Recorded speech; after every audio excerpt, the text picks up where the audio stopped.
Did you know that Israel has been relying on an AI described as a mass assassination factory to generate bombing targets and has, in doing so, intentionally targeted innocent civilians in besieged Gaza, making Israel's ongoing assault on Palestinians its deadliest since 1948?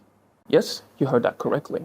The AI, known as Habsora or the Gospel, has been assisting the Israeli army in generating possible targets in the world's largest and most densely populated open-air prison, Palestine's Gaza.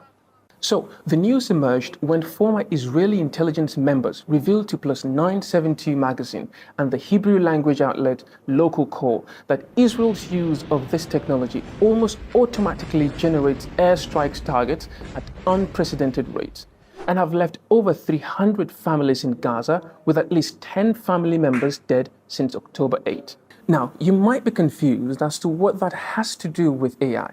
Let me explain. Now, Israel classified targets in the blockaded Gaza into 4 categories. But here, we're going to focus on power targets. These are private residences, public buildings, civilian infrastructure, and multi-story buildings that the Israeli military deliberately attacks to put civilian pressure on Hamas. Now, the Gospel helps generate multiple power targets based on the information it's fed by the Israeli army and can produce 100 targets per day compared to the military's 50 targets per year.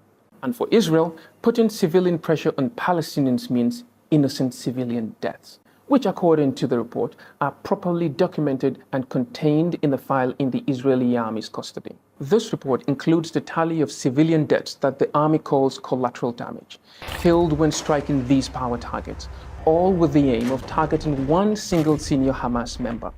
There is no army in the world that acts in a more moral fashion than the army of Israel. Yep, the most moral army in the world indeed.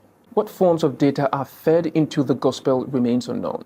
What's known, however, is that Israel has deployed AI in its current onslaught on Palestine's blockaded enclave, and that has resulted in the deliberate and often calculated killing of innocent civilians, exacerbating the immense suffering of Palestinians in Gaza.